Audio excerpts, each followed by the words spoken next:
Hi friends, ಎಲ್ರಿಗೂ ನಮಸ್ಕಾರ. ಶಿಲ್ಪ Santosh YouTube ಚಾನಲ್ಗೆ ಎಲ್ರಿಗೂ ಆತ್ಮೀಯವಾದಂಥ ಸ್ವಾಗತ. ಫ್ರೆಂಡ್ಸ್, ಇವತ್ತಿನ ವಿಡಿಯೋದಲ್ಲಿ ತುಂಬ ಸಿಂಪಲ್ಲಾಗಿ ಮೂಲಂಗಿ ಕೋಸಂಬರಿನ ಯಾವ ರೀತಿ ಮಾಡೋದು ಅಂತ ತೋರಿಸ್ಕೊಡ್ತೀನಿ. ತುಂಬಾ ಟೇಸ್ಟಿಯಾಗಿರುತ್ತೆ ಫ್ರೆಂಡ್ಸ್. ಹಾಗೆ ಆರೋಗ್ಯಕ್ಕೂ ಕೂಡ ತುಂಬಾ ಒಳ್ಳೆಯದು. ಹಾಗೆ ಜೀರ್ಣಕ್ರಿಯೆ ಸಮಸ್ಯೆ ಇದೆ ಅನ್ನೋರಿಗೆ ತುಂಬಾ ಹೆಲ್ಪ್ಫುಲ್ ಅಂತಲೇ ಹೇಳ್ಬೋದು. ಈ ರೆಸಿಪಿನ ನೀವು ಕೂಡ ಖಂಡಿತ ಒಂದು ಸಲ ಟ್ರೈ ಮಾಡಿ. ಇಷ್ಟ ಆದರೆ ವಿಡಿಯೋಗೊಂದು ಲೈಕ್ ಮಾಡಿ. ಇನ್ನೂ ಯಾರಾದರೂ ನನ್ನ ಚಾನಲ್ಗೆ ಸಬ್ಸ್ಕ್ರೈಬ್ ಆಗಿಲ್ಲ ಅಂದರೆ ಪ್ಲೀಸ್ ಸಬ್ಸ್ಕ್ರೈಬ್ ಮಾಡ್ಕೊಂಬಿಟ್ಟು ವಿಡಿಯೋ ನೋಡಿ ಅಂತ ಹೇಳ್ತಾ ಬನ್ನಿ ವಿಡಿಯೋನ ಸ್ಟಾರ್ಟ್ ಮಾಡೋಣ. ಫ್ರೆಂಡ್ಸ್, ನಾನಿಲ್ಲಿ ಮೂಲಂಗಿ ಕೋಸಂಬರಿ ಮಾಡೋದಕ್ಕೆ ಒಂದು ಮೂಲಂಗಿನ ತೊಗೊಂಡಿದ್ದೀನಿ, ಹಾಗೆ ಒಂದು ಕ್ಯಾರೆಟ್ನ ತೊಗೊಂಡಿದ್ದೀನಿ. ಸ್ವಲ್ಪ ಕೊತ್ತಂಬರಿನ ನೀಟಾಗಿ ವಾಶ್ ಮಾಡಿಬಿಟ್ಟು ಕಟ್ ಮಾಡಿ ಇಟ್ಕೊಂಡಿದ್ದೀನಿ ಚಿಕ್ಕದಾಗಿ. ಹಾಗೆ ಒಂದು ಮುಕ್ಕಾಲು ಬೌಲಷ್ಟು ಮೊಸರು ತೊಗೊಂಡಿದ್ದೀನಿ.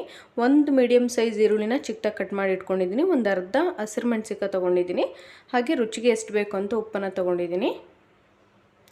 ಇವಾಗ ನಾವು ಈ ಮೂಲಂಗಿನ ಮೇಲಿನ ಸಿಪ್ಪೆ ಎಲ್ಲ ತೆಗೆದ್ಬಿಟ್ಟು ನೀಟಾಗಿ ವಾಶ್ ಮಾಡ್ಕೊಂಡ್ಬಿಟ್ಟು ಈ ಥರ ತುರಿಯೋದಿದೆಯಲ್ಲ ಇದರಲ್ಲಿ ತುರ್ಕೋಬೇಕು. ಇವಾಗ ಮೇಲಿನ ಸಿಪ್ಪೆ ಎಲ್ಲ ತೆಗೆದ್ಬಿಟ್ಟು ವಾಶ್ ಮಾಡ್ಕೊಳ್ಳೋಣ. ನೋಡಿ ಫ್ರೆಂಡ್ಸ್, ನಾನಿಲ್ಲಿ ಮೂಲಂಗಿ ಮತ್ತು ಕ್ಯಾರೆಟ್ನ ನೀಟಾಗಿ ವಾಶ್ ಮಾಡಿಬಿಟ್ಟು ಇಟ್ಕೊಂಡಿದ್ದೀನಿ.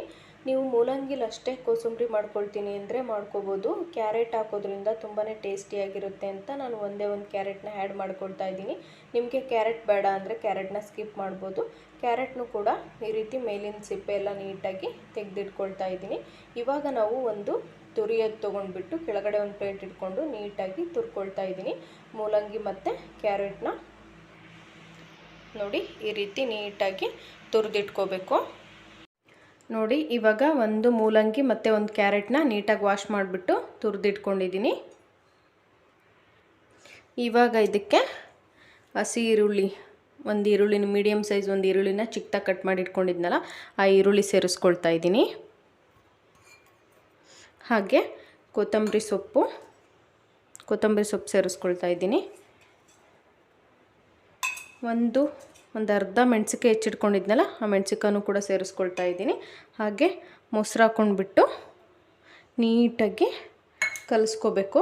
ರುಚಿಗೆ ಎಷ್ಟು ಬೇಕೋ ನೋಡಿಬಿಟ್ಟು ಉಪ್ಪನ್ನು ಸೇರಿಸ್ಕೊಳ್ಳಿ. ಜಾಸ್ತಿ ಉಪ್ಪಾದರೆ ತಿನ್ನೋದಕ್ಕಾಗೋದಿಲ್ಲ, ಕಡಿಮೆ ಆದರೆ ಮತ್ತೆ ಹಾಕ್ಕೋಬೋದು. ನೋಡಿ, ಈ ರೀತಿ ನೀಟಾಗಿ ಮಿಕ್ಸ್ ಮಾಡ್ಕೋಬೇಕು. ನೀಟಾಗಿ ಎಲ್ಲದೂ ಕೂಡ ಹೊಂದ್ಕೊಳ್ಳೋ ರೀತಿ ಮೊಸರು, ಮೂಲಂಗಿ ಮತ್ತು ಕ್ಯಾರೆಟು, ಕೊತ್ತಂಬರಿ ಸೊಪ್ಪು ಉಪ್ಪಿಗೆ ಚೆನ್ನಾಗಿ ಹೊಂದ್ಕೊಳ್ಳೋ ರೀತಿ ನೀಟಾಗಿ ಮಿಕ್ಸ್ ಮಾಡ್ಕೋಬೇಕು.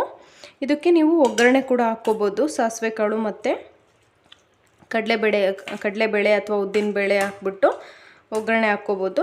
ಅಥವಾ ಈ ರೀತಿ ಹಸಿಯಾಗಿ ತಿನ್ನೋದ್ರಿಂದ ತುಂಬಾ ಟೇಸ್ಟಿಯಾಗಿರುತ್ತೆ. ರೊಟ್ಟಿಗೆ, ಚಪಾತಿಗೆ ಎಲ್ಲ ಒಳ್ಳೆ ಕಾಂಬಿನೇಷನ್, ತುಂಬಾ ಟೇಸ್ಟಿಯಾಗಿರುತ್ತೆ ಫ್ರೆಂಡ್ಸ್. ತುಂಬ ಕಡಿಮೆ ಸಮಯದಲ್ಲಿ ಮಾಡ್ಕೋಬೋದು. ಒಂದು 5 ನಿಮಿಷಕ್ಕೆಲ್ಲ ಈ ರೆಸಿಪಿ ಆಗೋಗ್ಬಿಡುತ್ತೆ. ನೀವು ಕೂಡ ಒಂದು ಸಲ ಖಂಡಿತ ಟ್ರೈ ಮಾಡಿ. ಯಾರಿಗೆಲ್ಲ ಈ ರೆಸಿಪಿ ಇಷ್ಟ ಆಗಿದ್ದರೆ ಪ್ಲೀಸ್ ಒಂದು ಲೈಕ್ ಮಾಡಿ. ಇನ್ನೂ ಯಾರಾದರೂ ನನ್ನ ಚಾನಲ್ಗೆ ಸಬ್ಸ್ಕ್ರೈಬ್ ಆಗಿಲ್ಲ ಅಂದರೆ ಪ್ಲೀಸ್ ಸಬ್ಸ್ಕ್ರೈಬ್ ಮಾಡ್ಕೊಂಡ್ಬಿಟ್ಟು ಸಪೋರ್ಟ್ ಮಾಡಿ. Thanks for watching.